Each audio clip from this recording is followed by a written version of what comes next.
दोस्तों, बॉलीवुड में epic war और हिस्टोरिकल फिल्में वैसे कम ही बनाई जाती हैं, क्योंकि एक तो इन फिल्मों को बनाने के लिए बहुत बड़े वजन की जरूरत होती है, मेहनत की जरूरत होती है और बजट की भी जरूरत होती है। साथ ही साथ ऐसी हिस्टोरिकल ड्रामा फिल्में बनाने में समय भी बहुत ज्यादा लगता है और इनके रिलीज होने के टाइम पर कंट्रोवर्सी भी बहुत ज्यादा होती है और इसको लेकर रिस्क भी बहुत ज्यादा रहता है। इंडिया में जब भी ऐसी फिल्में बनाने के बारे में बात की जाती है तो सबसे पहले संजय लीला भंसाली और एस राजमौली का नाम ही सामने आता है, जिनको एपिक फिल्में बनाने में बिल्कुल महारत हासिल है, जैसे मगधीरा, बाहुबली, बाजीराव मस्तानी और पद्मावत, आशुतोष गोवारिकर की फिल्म जोधा अकबर। इनके अलावा हिस्टोरिकल फिल्मों में लोगों ने अजय देवगन की फिल्म तानाजी को भी बहुत ज़्यादा पसंद किया है, जिन फिल्मों को और ज़्यादा ग्रैंड बनाने के लिए बहुत ज़्यादा VFX और स्पेशल इफेक्ट्स का यूज किया जाता है।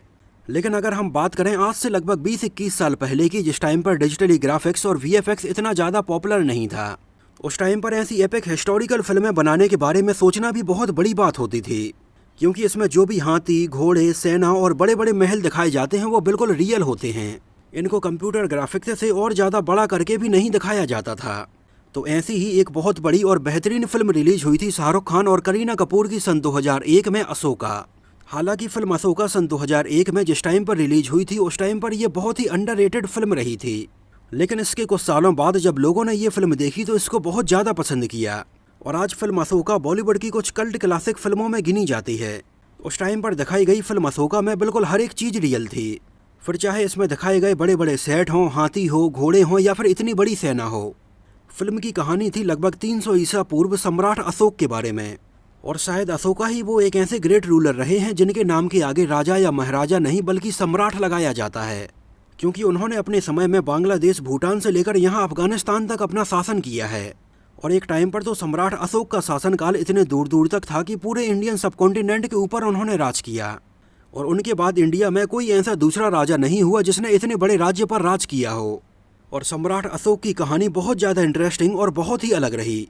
कैसे इतने बड़े चक्रवर्ती सम्राट अशोक आगे चलकर बौद्ध धर्म में सन्यासी बन गए थे, कैसे एक टाइम पर उन्होंने जब तलवार उठाई तो लाखों लोगों को मार दिया, लेकिन इसके बाद उन्हें कुछ ऐसी चीज़ें रियलाइज हुई कि सारा राजपाट और सारी चीज़ों को छोड़ने के बाद उन्होंने बौद्ध धर्म को अपनाया और अपना बाकी जीवन बिल्कुल सन्यासी की तरह बिताया। तो सम्राट अशोक की जो रियल कहानी है वो बहुत ज़्यादा इंटरेस्टिंग है। हालांकि सन 2001 में आई फिल्म अशोका में उनके रियल लाइफ से कुछ इंसिडेंट तो जरूर लिए गए थे, लेकिन इसमें बॉलीवुड स्टाइल में बहुत सारा ड्रामा और रोमांस ऐड करके हमें फिल्म अशोका में दिखाया जाता है। तो हमारी चर्चा इस बारे में काफ़ी डिटेलिंग में रहेगी, जहां पर हम सम्राट अशोक से जुड़े बहुत सारे रियल फैक्ट्स और फिल्म अशोका में दिखाए गए बहुत सारे फैक्ट्स के बारे में बात करेंगे। फिल्म में दिखाई गई चीज़ें किस हद तक रियल थीं और इसमें कितना मसाला ऐड करके हमें दिखाया गया था। एक्चुअली सम्राट अशोक की लाइफ के ऊपर ये पूरी फिल्म बनाने का आइडिया तमिल सिनेमा के एक जाने माने सिनेमेटोग्राफर और डायरेक्टर संतोष सिवन का था, जो कि इसके पहले मणिरत्नम सर के लिए रोजा, बॉम्बे, इरूबर, दिल से और ऐसी और भी बेहतरीन फिल्मों के लिए सिनेमेटोग्राफी कर चुके थे, जिनके द्वारा कैप्चर किए गए छोटे छोटे सीन भी पर्दे पर चार चांद लगा देते हैं। और बतौर डायरेक्टर संतोष सिवन के कैरियर की ये पहली बड़ी फिल्म थी। हालांकि सन 2001 में आई फिल्म अशोका के पहले संतोष सिवन तमिल सिनेमा में मल्ली और द टेररिस्ट जैसी कुछ छोटे बजट की फिल्मों को भी डायरेक्ट कर चुके थे, और उनकी इन दोनों ही फिल्मों को क्रिटिक्स से बहुत ज़्यादा सराहना मिली थी और दोनों ही फिल्मों को नेशनल अवार्ड भी दिया गया था। एक्चुअली संतोष सिवन के दिमाग में काफ़ी पहले से ही ये बात थी कि सम्राट अशोक की लाइफ के ऊपर उन्हें एक फिल्म बनानी है। संतोष सिवन जब बहुत छोटे थे तो स्कूल में उनकी टीचर उन्हें सम्राट अशोक के बारे में पढ़ाया करती थीं कि कैसे उन्होंने इतने बड़े राज्य के ऊपर राज किया, कलिंग की लड़ाई लड़ी और बाद में कैसे वो बौद्ध भिक्षु बन गए। और उस टाइम पर बचपन में सुनी गई अपने टीचर के द्वारा सम्राट अशोक के बारे में ये कहानियाँ उनके दिमाग में बैठ गईं, और सम्राट अशोक के बारे में पूरा इतिहास पढ़ने के बाद उन्हें लगा कि इनकी लाइफ के ऊपर तो फिल्म जरूर बनानी चाहिए। लेकिन ये फिल्म ऐसी थी जिसको कम बजट में तो बनाया नहीं जा सकता था, इसको बहुत ज़्यादा बजट की ज़रूरत थी, जिसकी वजह से संतोष सिवन ने कई सालों तक अपना ये आइडिया ड्रॉप किया और दूसरी फिल्मों के लिए सिनेमेटोग्राफी करते रहे। लेकिन सन 1998 में जब शाहरुख खान और मनीषा कोइराला को लेकर मणिरत्नम फिल्म दिल से की शूटिंग कर रहे थे और इसके लिए सिनेमेटोग्राफी संतोष सिवन ही कर रहे थे, और उस टाइम पर फिल्म दिल से के लिए शाहरुख खान के ऊपर फिल्म का एक गाना छैया छैया फिल्माया जा रहा था, और ट्रेन के ऊपर शाहरुख खान डांस कर रहे थे और संतोष सिवन सिनेमेटोग्राफी कर रहे थे। उस टाइम पर संतोष सिवन जब अपने कैमरे में से शाहरुख खान को देख रहे थे तो उनके अंदर उन्हें सम्राट अशोक की छवि नजर आई, और जैसे ही इसका एक सीन कंप्लीट करने के बाद ब्रेक हुआ तो संतोष सिवन तुरंत शाहरुख खान के पास पहुंच गए और उन्होंने शाहरुख खान को 2 से 4 मिनट के अंदर ही अपनी फिल्म अशोका का पूरा आइडिया सुना दिया। हालांकि शाहरुख खान उस टाइम पर शॉट के बीच में उनके द्वारा सुनाई गई कहानी को उतने ध्यान से सुन भी नहीं पा रहे थे। लेकिन जिस तरह से संतोष सिबन शाहरुख खान को बिल्कुल दीवानों की तरह ये कहानी सुना रहे थे, तब उस टाइम पर शाहरुख खान ने एक चीज नोटिस की कि फिल्म की कहानी कैसी भी हो, लेकिन संतोष सिबन जितने डेडिकेशन से उनको ये सुना रहे थे, और अगर इतने डेडिकेशन और दिल से अगर वो ये फिल्म बनाएंगे तो ये फिल्म लोगों को जरूर पसंद आएगी। हालांकि उस टाइम पर तो शाहरुख खान अपने गाने छैया छैया को फिर से शूट करने लगे, लेकिन बाद में आगे चलकर उन्होंने संतोष सिबन की इस कहानी को अच्छे से सुना और ये उन्हें बहुत ज़्यादा पसंद आई और शाहरुख खान तुरंत इसमें काम करने के लिए तैयार हो गए। हालांकि ये ऐसा पहली बार था जब शाहरुख खान को ऐसा किरदार पर्दे पर निभाना था। इसके पहले तक शाहरुख खान ने ऐसे रियल किरदार को पर्दे पर नहीं निभाया था, जिस वजह से शाहरुख खान के लिए भी ये किरदार बहुत ज़्यादा चैलेंजिंग था।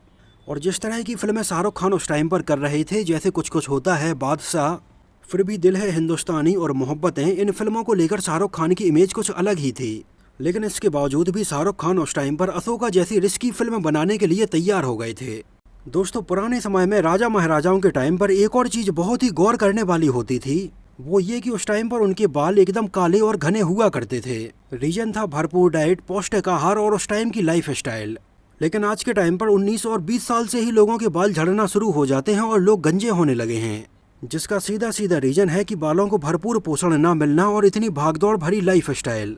तो अगर आप समय रहते हुए अपने बालों की देखभाल करना चाहते हैं तो मैं बताने वाला हूं आपको मैन मैटर्स की हेयर गमीज के बारे में।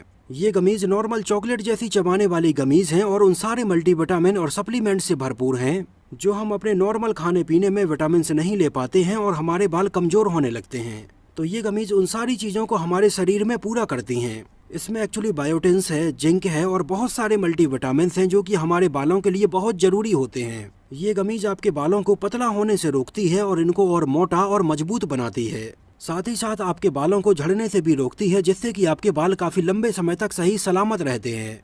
ये आपकी बियर्ड ग्रोथ में भी काफी हेल्प करती है। बस आपको एक गमीज डेली खानी है और ऐसा लगभग 2 से 3 महीने तक करना है।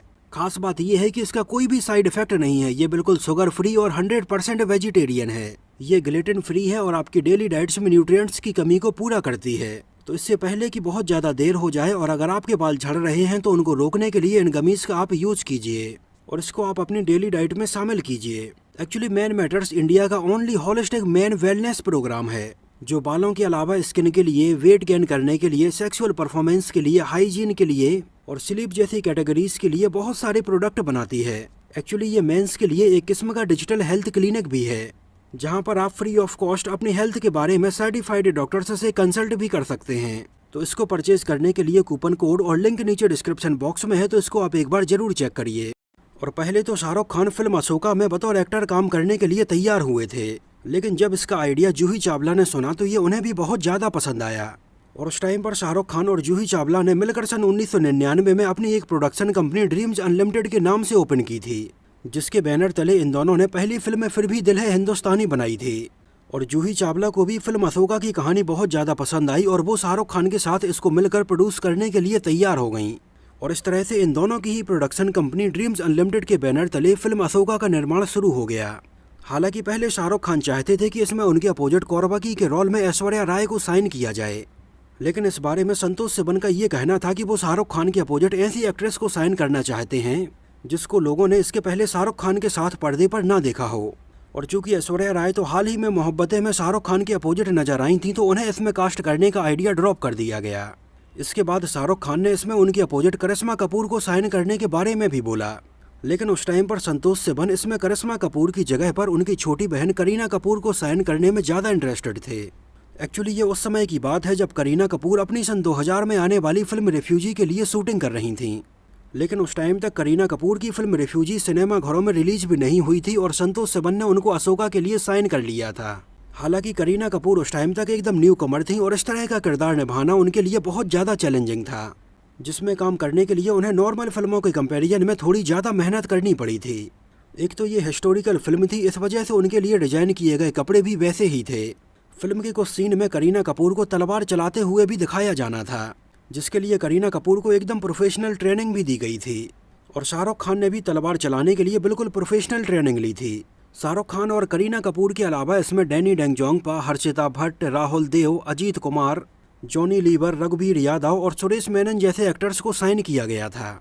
इसके बेहतरीन म्यूजिक को कंपोज किया था अनु मलिक ने और बैकग्राउंड म्यूजिक दिया था संदीप चौटा ने। जहां इसके म्यूजिक एल्बम में गानों के सारे वर्जन्स को मिलाकर टोटल 7 गाने रखे गए थे और सन 2001 में फिल्म का ये म्यूजिक एल्बम बहुत ज़्यादा पॉपुलर रहा था।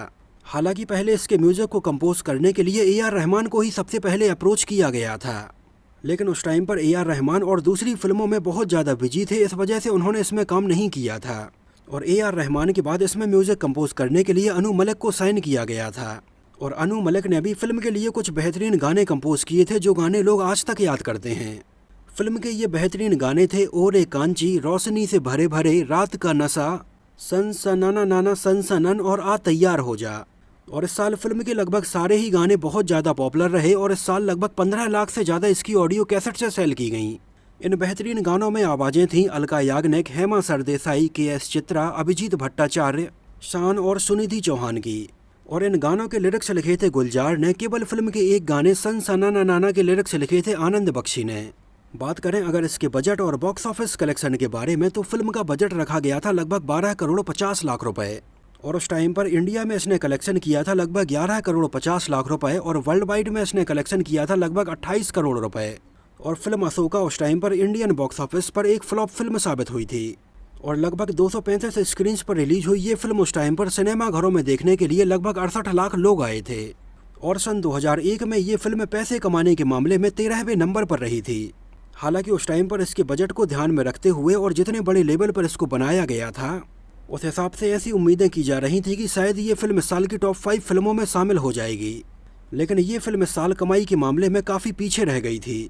वैसे सन 2001 का साल ऐसा था जहां बॉलीवुड में एक से बढ़कर एक फिल्में रिलीज हुई थीं और इस साल की टॉप 5 फिल्मों में पहले नंबर पर फिल्म थी गदर एक प्रेम कथा, दूसरे नंबर पर थी कभी खुशी कभी गम, तीसरे नंबर पर थी लगान, चौथे नंबर पर थी इंडियन और 5वें नंबर पर थी दिल चाहता है। हालांकि आगे चलकर जब फिल्म अशोका टीवी पर आई और लोगों ने इसको नोटिस किया तो ये एक कल्ट फिल्म बन गई।